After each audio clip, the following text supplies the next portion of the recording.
an original narrative, created especially for Shadows of Love. Her hand trembled slightly as she placed the espresso in front of him. The man everyone called, the boss. A title that carried the weight of fear and respect throughout the city.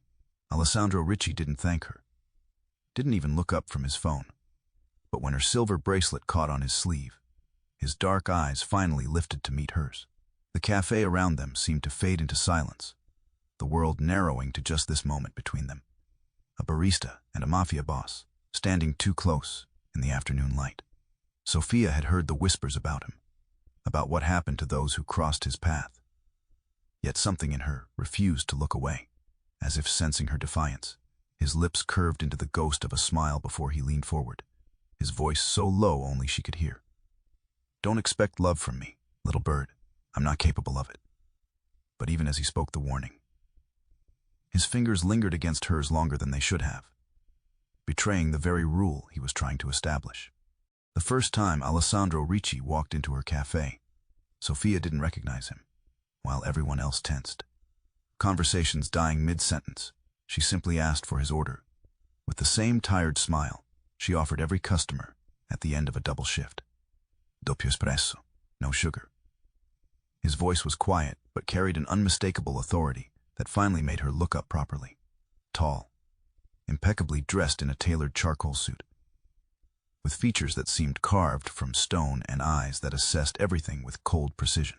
Only then did she realize who stood before her. Alessandro Ricci. The man who controlled half the city without ever raising his voice. She nodded, turning to the espresso machine to hide the sudden tremor in her hands. The cafe remained unnaturally silent as she worked, the weight of his attention pressing against her back. When she returned with his drink, he studied her name tag. "Sophia," he said, testing the sound of it. "You're new here."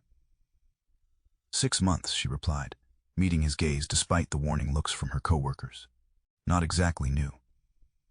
A flicker of something, surprise, crossed his face before disappearing behind that mask of indifference.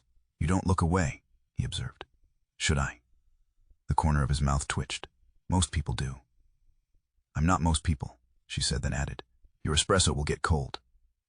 He didn't touch the cup immediately, instead watching her with an intensity that should have frightened her. Perhaps it did. But Sophia had spent years perfecting the art of not showing fear, a skill learned from an alcoholic father whose moods shifted like weather. "No," Alessandro finally said. "I can see that you're not." He left a $100 bill for a $4 espresso and walked out without waiting for change. 3 days later, he returned. And the day after that, always at the same time, always ordering the same thing, always watching her with that same unreadable expression. The other baristas began arranging their schedules to avoid his visits.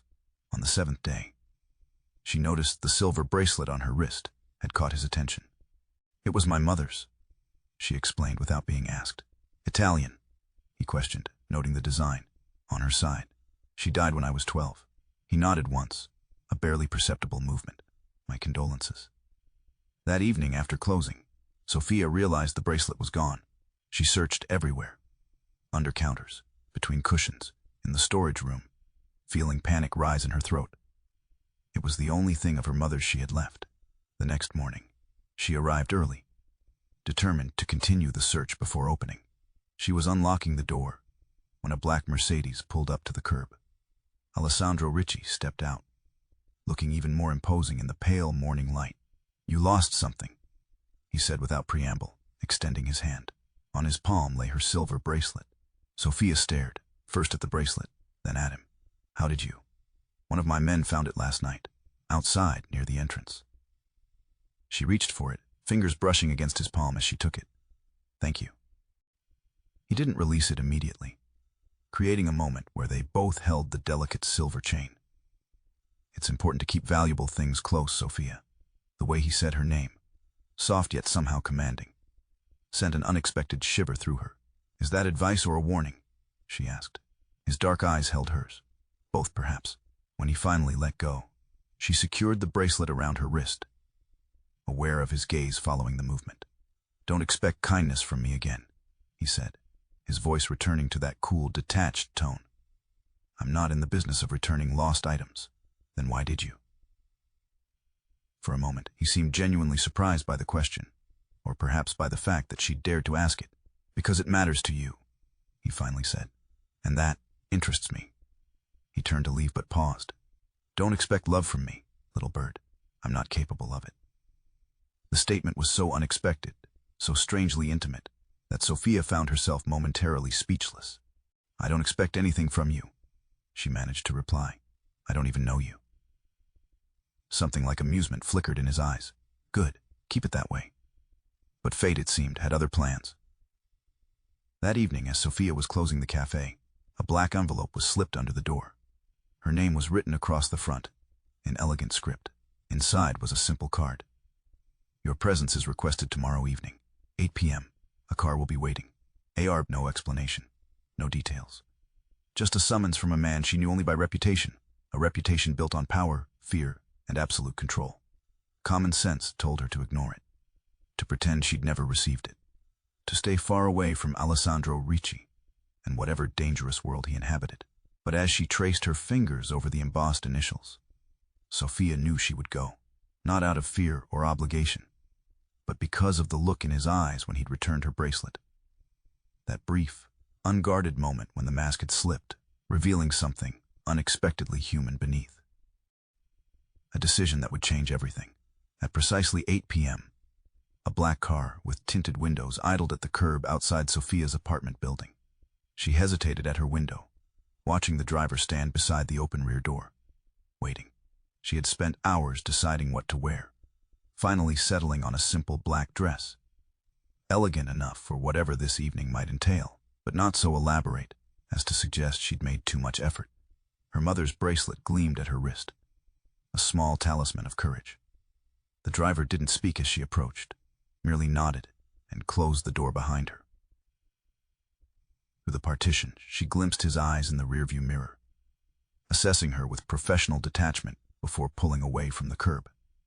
They drove for nearly 30 minutes, leaving the familiar grid of the city behind, climbing into the hills where mansions stood, hidden behind high walls and security gates. Finally, they turned into a private drive, passing through wrought iron gates that opened silently at their approach. The house, more fortress than home, loomed against the darkening sky, modern and austere, all glass and sharp angles. It seemed to grow from the very rock of the hillside. Light spilled from its windows, and silhouettes of people moved within. Mr. Ricci is expecting you, the driver said, opening her door. Marco will show you inside. A man in a dark suit waited at the entrance. His eyes registered mild surprise at her appearance. Perhaps he had expected someone different, before he gestured for her to follow. The gathering is in the main salon, he explained, leading her through a minimalist foyer. Mr. Ricci requested you attend to the coffee service, so that was why she was here, to make coffee. The realization should have been a relief, a simple explanation for this strange invitation. Yet disappointment flickered through her. The salon opened before them, a vast space dominated by floor-to-ceiling windows overlooking the city below. About 24 people circulated through the room, men in expensive suits, women draped in silk and diamonds, all exuding the casual confidence of power and wealth. And there, at the center of it all, stood Alessandro Ricci. Even among these people, he commanded attention, not through volume or gesture, but through the quiet certainty of his presence. When his eyes found hers across the room, something shifted in his expression. Not a smile, exactly, but a softening of that perpetual guard. Marco directed her to an elaborate coffee station set up in an alcove.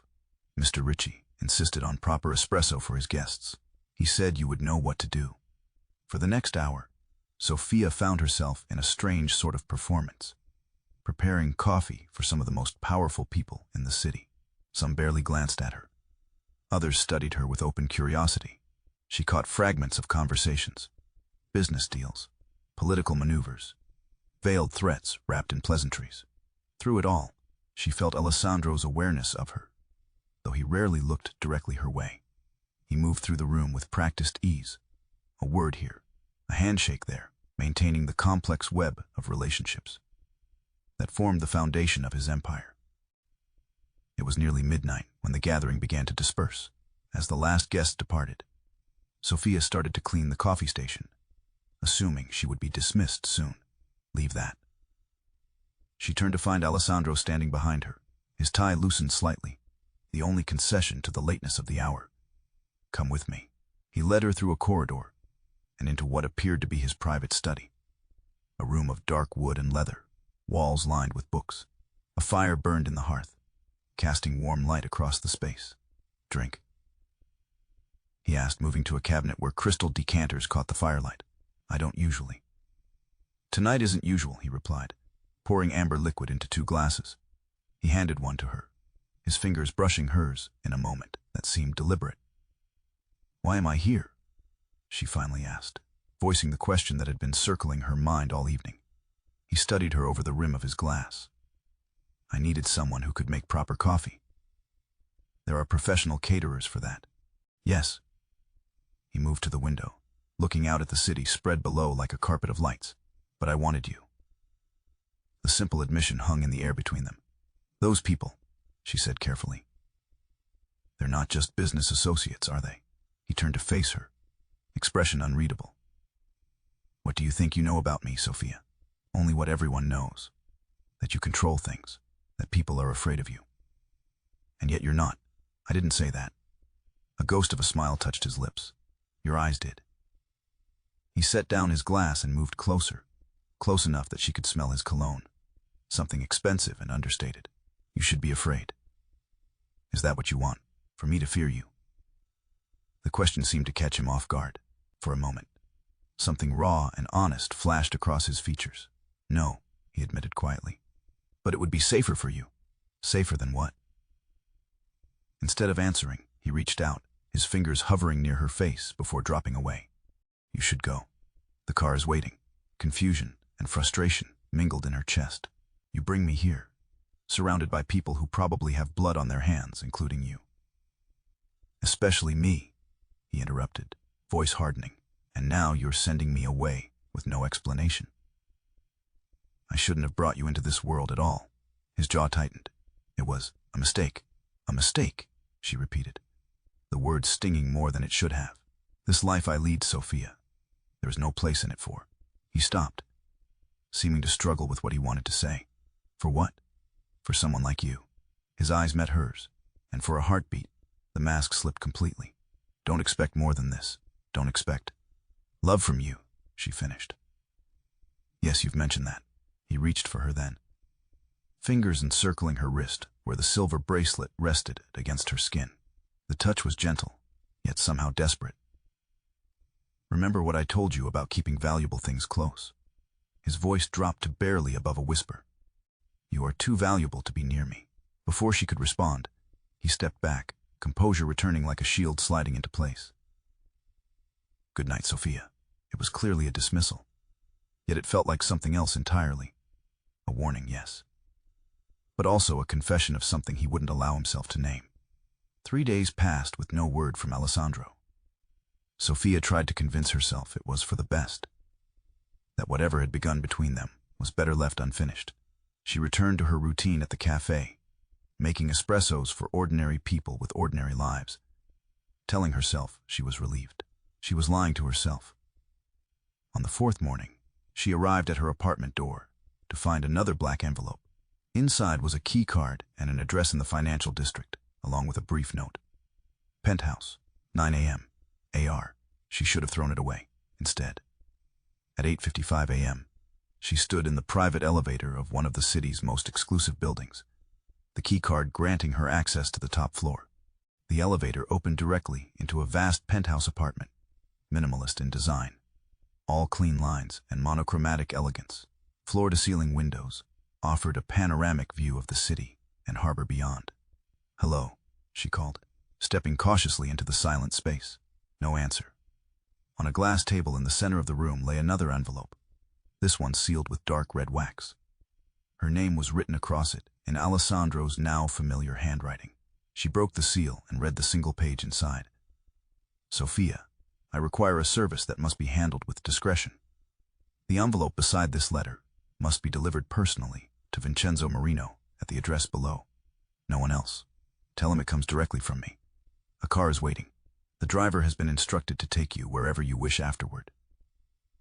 Alessandro P.S. I would not ask this if I had another option. Beside the letter lay a thick cream envelope, also sealed with wax, but bearing no name or address.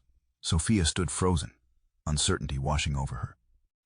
This wasn't making coffee at a gathering. This was something else, something that felt dangerously close to being involved in whatever business Alessandro conducted from the shadows. She should leave. Walk out, go back to her apartment. Forget she had ever met Alessandro Ricci. Instead, she picked up the sealed envelope and left. The address led to an old building in the Italian district. A small, unassuming restaurant with a faded awning and windows that revealed little of the interior. A brass plaque beside the door read simply, Marino's, S. 1947. Inside, the restaurant was empty save for an elderly man sitting alone at a corner table, reading a newspaper. He looked up as the bell above the door announced her arrival. We're closed until noon, he said, his accent thick with the cadence of old country Italian.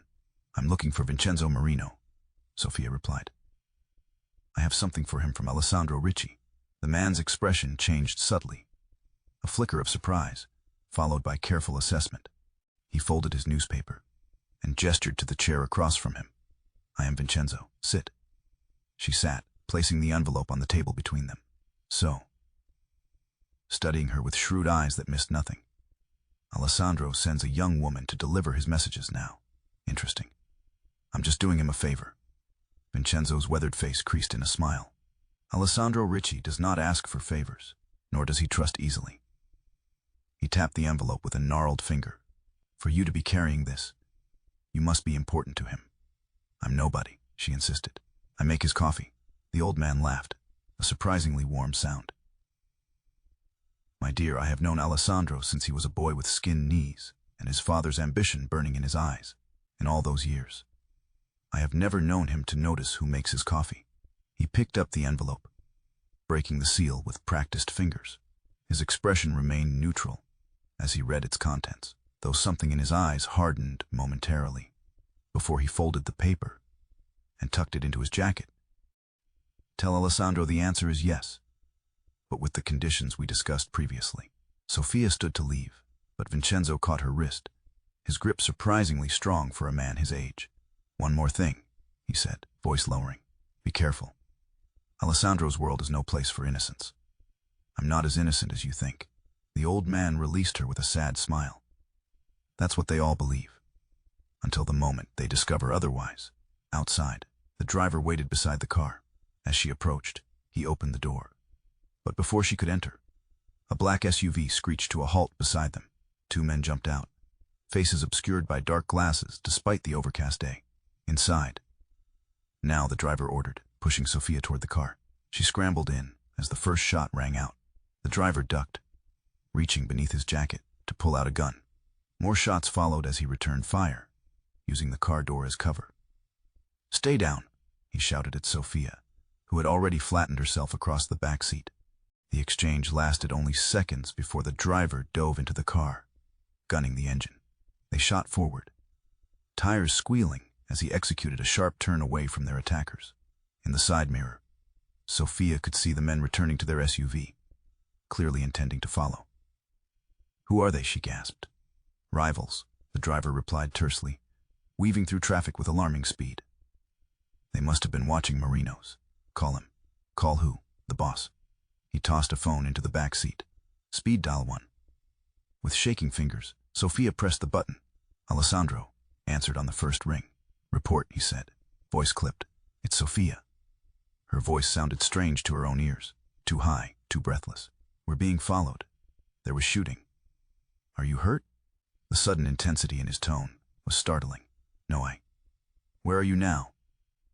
She looked questioningly at the driver, who called out their location. Listen carefully, Alessandro said. Tell Marco to take you to the marina. Pier 7. I'll meet you there. A pause then. Sophia, I'm sorry. This shouldn't have happened. The line went dead. Marco, the driver, nodded grimly when she relayed the instructions. Hold on, he warned, executing a series of turns designed to shake their pursuers. By the time they reached the marina, there was no sign of the black SUV, but Marco remained tense, scanning constantly for threats, as he hurried her toward a sleek yacht moored at the end of Pier 7. Alessandro was already there, his face a mask of controlled fury.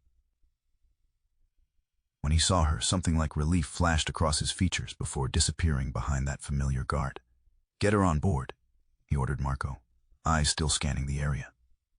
"I'll be right behind you." As Marco led her onto the yacht, Sophia glanced back to see Alessandro speaking urgently into his phone, his free hand clenched into a fist at his side. The wind carried fragments of his words to her harsh commands, delivered with cold precision. This was the man people feared, she realized. Not the quiet figure who ordered espresso without sugar, but this, the man who could orchestrate violence with a few words, whose very presence promised consequences. Once aboard, Marco led her to a luxurious cabin below deck. "Stay here," he instructed. "It's safer." Minutes later, she felt the engines rumble to life. Shortly after, the door opened, and Alessandro entered. He had removed his jacket and tie, and there was a tightness around his eyes that hadn't been there before. "Are you all right?" he asked, scanning her for injuries. "Yes." She wrapped her arms around herself, suddenly cold despite the cabin's warmth. What happened back there? Who were those men? He sat heavily on the edge of a built-in sofa, running a hand through his hair. A surprisingly human gesture from someone who always seemed so controlled. "The Venucci family," he said after a moment. "They've been trying to move into my territory for months, using increasingly desperate tactics." His eyes met hers, dark with something that looked almost like guilt. "I never should have involved you." "Then why did you?" "Because I trusted you," he admitted quietly. "And because I needed to keep this particular exchange private, even from my own people." The admission hung between them, both the trust and the implication that there were secrets he kept even from his inner circle. "What was in that envelope?" she asked. "Information. The kind that changes the balance of power." He studied her face. "You're afraid now." It wasn't a question, but she answered anyway. "Yes." "Good." He stood, moving closer until he towered over her. "You should be. Not of me, but of this life, my life. This is what it is, Sophia. Violence, secrets, constant vigilance. And yet you brought me into it." His jaw tightened. "A mistake I won't repeat." "Then why are we on this boat? Why not just send me home?" "Because they saw you." Voice hardening. "Which means you're no longer just the woman who makes my coffee. You're a potential leverage point. Something they might use against me." The implication was clear. Her ordinary life had just been shattered, all because he had asked her to deliver an envelope. "So what happens now?" she asked, struggling to keep her voice steady. For a long moment, he simply looked at her, conflict evident in his eyes. Then, with a gentleness that surprised her, he reached out to touch her cheek, the barest brush of his fingers against her skin. "Now I keep you safe," he said, "whether either of us wants it or not." The yacht cut through dark waters, carrying them away from the city lights. Sophia stood at the rail, watching the shoreline recede into distance. The night air was cool against her skin, carrying the clean scent of salt and open water. She sensed Alessandro's approach before she heard him. A shift in the atmosphere, a prickling awareness that had nothing to do with danger and everything to do with his presence. "We'll anchor in a protected cove for the night," he said, coming to stand beside her. "By morning, the situation should be contained." She glanced at him, catching the hard edge in his profile. "What does contained mean exactly?" "It means you don't need to worry." "That's not an answer." He turned to face her fully, the moonlight casting shadows across his features. "No, it's not. And that's intentional." His voice softened slightly. "There are parts of my life you shouldn't know about, Sophia. For your sake, not mine." "I think it's too late for that," she replied. "I've already been shot at because of you." Something like regret flickered in his eyes. "Yes, and I can't undo that." He stepped closer, close enough that she could feel the heat of him against the night chill. "But I can prevent worse. By keeping me in the dark? By keeping you separate from the darkness."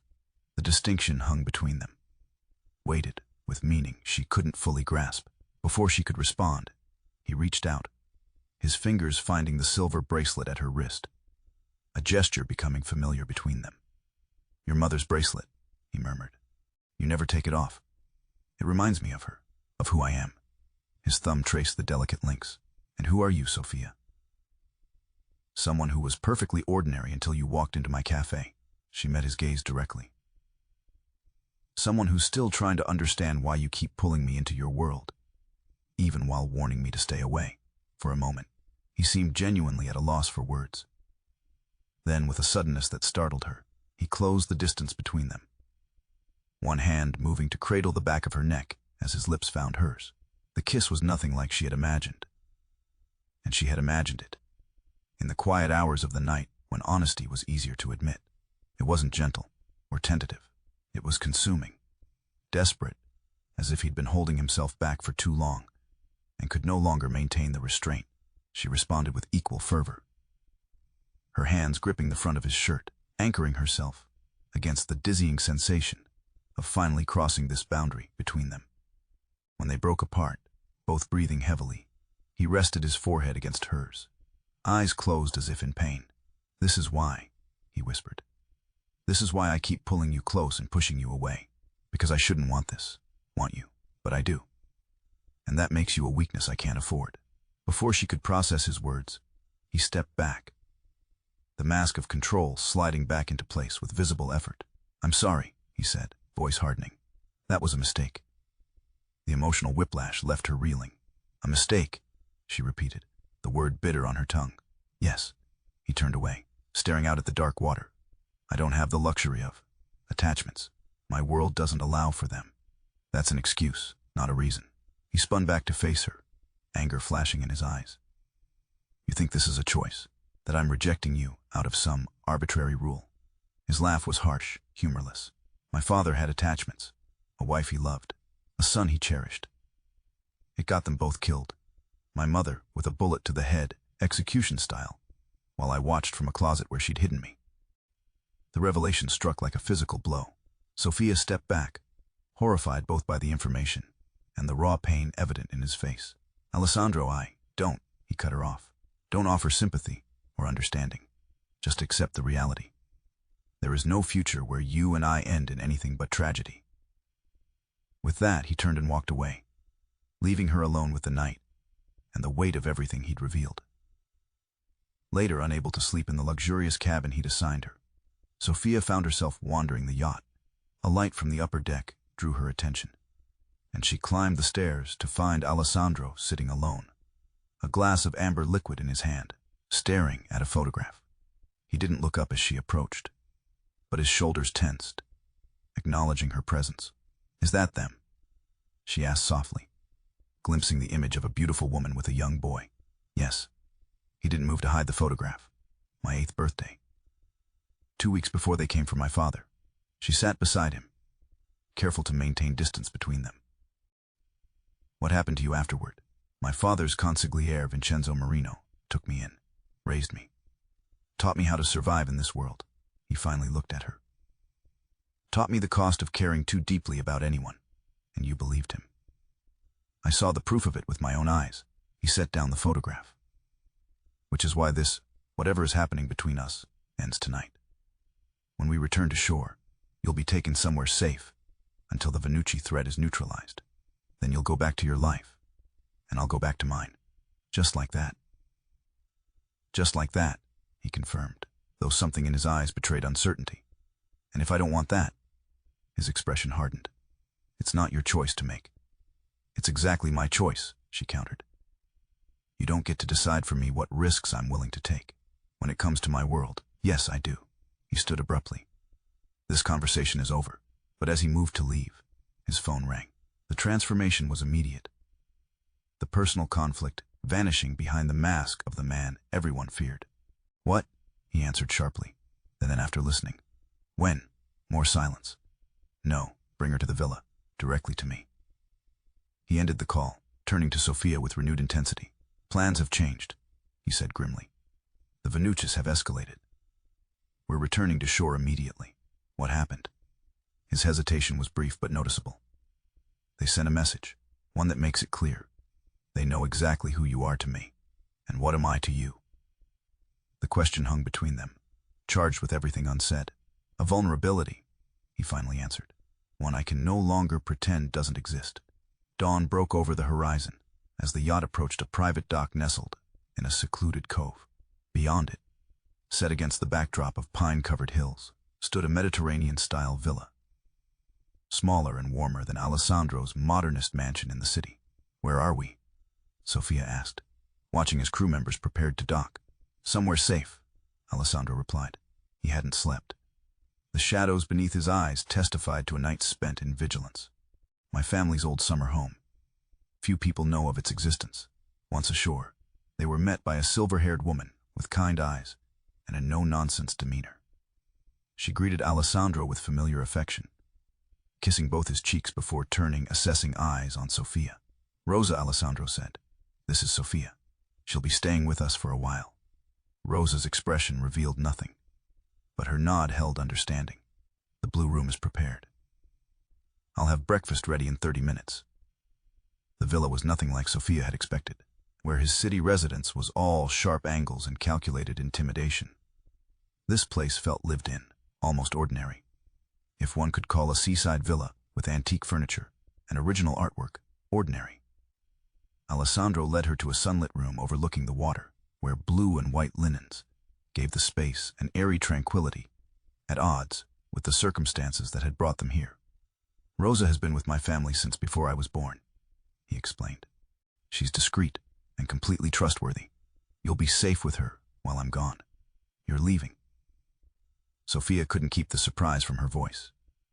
"I have to address the situation in the city." His expression hardened. "Personally." The implication hung heavily between them. "Will you kill them?" The directness of her question visibly startling him. For a moment, he seemed about to offer some sanitized explanation. Then, perhaps recognizing the futility of pretense after everything she'd witnessed, he simply said, "If necessary."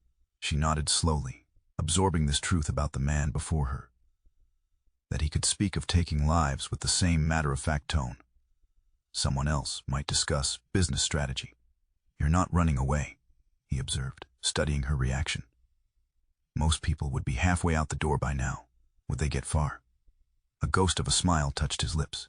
"No, but they'd try." "I'm not most people," she reminded him, echoing words from their first real conversation. "No," he agreed softly, "you're not." Before leaving, he gave her strict instructions. Stay within the villa grounds. Keep her phone with her at all times, and obey Rosa's directions without question, should anything happen. "I'll return as soon as I can," he promised, his hand lingering on her arm in a touch that seemed unconscious. A few days at most, but the days stretched into a week. With only brief, cryptic text messages to confirm he was alive, Sophia found herself settling into an unexpected routine morning. Mornings spent walking the private beach, afternoons reading in the villa's extensive library, evenings sharing dinner with Rosa, who gradually warmed to her presence. On the 8th day, Rosa found her on the terrace, watching the sunset paint the water in shades of gold and crimson. "He called," the older woman said. "He'll be here tomorrow." Sophia nodded, surprised by the intensity of her relief. "You care for him," Rosa observed. Not a question, but a gentle acknowledgement. "I barely know him," Sophia countered. Rosa's smile was knowing. Sometimes the heart recognizes what the mind has yet to understand. She sat beside Sophia, her weathered hands folding in her lap. "I've known Alessandro since he was born, watched him grow from a laughing boy to the man he is now." "A dangerous man," Sophia said quietly. "Yes," Rosa agreed without hesitation, "but not a cruel one, not like his father became." She sighed, gazing out at the darkening water. After his mother's death, Alessandro built walls around himself. Necessary walls, perhaps, in the world he inherited, but walls nonetheless. "He told me about what happened to his parents." Rosa's eyes sharpened. "Did he? That's unusual. He never speaks of it." The revelation lingered between them as night fell fully, stars emerging in a clear sky far from city lights. Alessandro arrived just after dawn, looking exhausted but unharmed. Sophia, unable to sleep, had been walking along the shore when his car pulled up to the villa. She watched from a distance as he spoke briefly with two men who had accompanied him before dismissing them. When he turned and saw her standing at the water's edge, he stilled. For a long moment, neither moved. Then, As if drawn by some invisible force, he walked toward her. Up close, the signs of strain were evident. New lines around his eyes, tension in the set of his shoulders. But there was something else too. A certain lightness that hadn't been there before. "It's done," he said simply. She didn't ask for details, didn't need them. And now you're safe. He looked out at the horizon, where the rising sun scattered diamonds across the water. "You can return to your life." "Just like that." "Just like that," he echoed, though his tone lacked conviction. They stood in silence, the gentle rhythm of waves filling the space between them. "I resigned from the café," she finally said. "Called them yesterday." He glanced at her, surprise evident. "Why?" "Because I can't go back to making espressos and pretending none of this happened." She met his gaze directly. "Pretending you didn't happen." "Sophia." "No," she interrupted. "You've done all the deciding so far. You pulled me into your world, then pushed me away. You kissed me, then called it a mistake. You brought me here for protection, but never asked what I wanted." His jaw tightened. "What do you want?" "The truth. Not more warnings about your dangerous life, or how you're incapable of love. The actual truth about what I am to you." For a moment, he seemed on the verge of another deflection. Then, with visible effort, he let the mask slip. "Everything," he admitted, voice low and rough with emotion. "You're everything I can't afford to want, but can't stop wanting anyway." The confession hung in the air between them, raw and honest in the morning light. "I told myself bringing you here was just about protection," he continued. "But that wasn't the whole truth. I wanted you away from everything, everyone else, somewhere that could just be ours. Then why stay away for a week? Because I needed to finish it cleanly, completely." His hand rose to touch her face, fingers tracing the curve of her cheek with a gentleness that belied his reputation. "And because I needed time to accept that I can't let you go, even though I should. I don't want your protection if it means being kept at a distance," she said. "Either I'm part of your life, all of it, or none of it. My life isn't something anyone should want to be part of. That's not your decision to make for me." His eyes searched hers, looking for doubt or fear, and finding only determination. "You don't fully understand what you're asking. Then help me understand. Stop hiding behind warnings and half-truths." The challenge hung between them, a line drawn that would forever change their relationship, regardless of which side he chose. Finally he nodded, decision made. "All right, no more walls. But I need you to promise me something." "What?" "That if it becomes too much, if my world becomes too dark, you'll tell me, and I'll let you walk away, no matter what it costs me." She considered his words, the weight of the promise he was asking for. "I can do that. If you can promise me something in return, name it. Don't expect me to be fragile." She stepped closer, eliminating the last space between them. "Don't try to keep me in some protected corner of your life. I want all of you. The man who returns lost bracelets, and the man who handles threats personally." Instead of answering with words, he pulled her to him, his kiss both a surrender and a claiming, the final boundary between them shattering like glass. The next 3 weeks at the seaside villa unfolded in a strange, suspended reality days, filled with quiet conversations and growing intimacy, nights spent learning each other's bodies. With the same intensity, they'd approached their emotional barriers. Alessandro revealed himself to her in layers. The businessman, the strategist, the orphaned boy, who had rebuilt himself into someone powerful enough that he would never be vulnerable again. And beneath it all, the man who looked at her with wonder, as if still disbelieving she had chosen to stay. For her part, Sophia shared the story of her own life. Her father's decline after her mother's death, the years spent working multiple jobs to put herself through college, the dreams she'd set aside in favor of survival. "What did you study?" he asked one evening as they sat on the terrace, watching the stars emerge. "Art history," she replied. "I wanted to work in museum curation." He considered this with interest. "Why didn't you?" "Life got in the way. My father's medical bills, then his funeral costs. The degree became just a piece of paper while I worked to keep a roof over my head." The next day, he disappeared for several hours, returning with a stack of books on Renaissance art and Italian masters, subjects she'd once mentioned loving. "I know someone at the Moretti Gallery," he said casually. setting the books beside her. When we return to the city, if you're interested. The offer hung unfinished between them. A future he was finally allowing himself to imagine, but reality couldn't be held at bay forever. The calls from the city grew more frequent, more urgent. Sophia would watch him pace the beach during these conversations, his expression darkening as he received reports from his lieutenants. Things are unsettled, he admitted when she finally asked. The Venucci situation created a power vacuum. Others are testing boundaries. We need to go back, she said, recognizing the inevitable. His eyes met hers, searching. We. Unless you've changed your mind about us. His answer was to pull her against him, his embrace conveying what he still struggled to articulate. That she had become essential to him, in ways he'd never allowed before. They returned to the city the following day, not to his glass fortress in the hills, but to the penthouse downtown, a compromise between security and normalcy. The change in Alessandro was immediately apparent to those closest to him. Marco, who had become something of an ally to Sophia, commented on it during a rare moment alone. He smiles now, the security chief observed. Not often, but sometimes. That never happened before you. He's still the same person, she pointed out. Marco shook his head. No. He's becoming the person he might have been without the weight of his father's legacy. You've given him something he didn't think he could have. What's that? A reason beyond survival. The observation stayed with her, illuminating small moments. Alessandro teaching her to shoot at his private range, introducing her to Vincenzo Marino as someone important to me, consulting her opinion on matters far removed from his business affairs. But the underworld didn't pause for personal transformation. 6 weeks after their return, the fragile peace Alessandro had established shattered with the assassination of a key ally.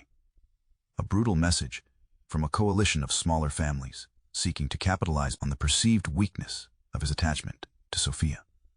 They think you've gone soft, Vincenzo told him bluntly during an emergency meeting Sophia had insisted on attending. That the woman has made you vulnerable. Alessandro's expression remained impassive, but Sophia felt the tension radiating from him. And what do you think, old friend? The elderly consigliere's eyes shifted to Sophia, assessment clear in his gaze. I think they've mistaken evolution for weakness. A man with something to protect fights differently than one with nothing to lose. They'll come for her, Marco warned. They'll try to use her against you, I know. Alessandro's voice was cold, controlled, the voice of the man everyone feared. Which is why we're going to send a message of our own. The next 48 hours passed in a blur of activity. Sophia watched as Alessandro orchestrated a response that was both strategic and devastating. Financial assets frozen, supply chains disrupted, key players isolated through a combination of threats and strategic concessions. Not a drop of blood was spilled. Yet the message was unmistakable. Cross this line, and destruction will follow. Through it all, he kept her close, not hidden away as she had once feared, but at his side, demonstrating to everyone that she was not a weakness to be exploited, but an extension of himself, equally protected and equally dangerous to threaten. The coalition fractured within days, former allies turning on each other, as Alessandro's pressure exposed the fault lines in their hasty alliance. It won't be the last challenge, he told her as they stood in his office, watching the city lights below. As long as we're together, there will always be those who see you as my Achilles heel. I can handle it, she said, meaning it. These weeks had changed her, too hardened her in some ways, opened her in others. The question is whether you can.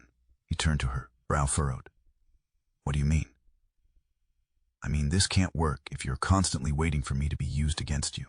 If you're always looking for the moment, loving me becomes too dangerous to continue. Loving you, he repeated, the words still new on his tongue, despite everything they'd shared. Yes, she said simply. That's what this is, isn't it? What you've been fighting against from the beginning. For a moment, he was silent, and Sophia felt her heart contract with sudden doubt. Then he reached for her, pulling her against him with an urgency that answered more eloquently than words. From the first day, he admitted against her hair. From the moment you looked at me without fear, I've been fighting it, fighting you, fighting myself. And now, He drew back enough to meet her gaze. Now I'm done fighting. The words hung between them, not quite a declaration, but a surrender of equal significance.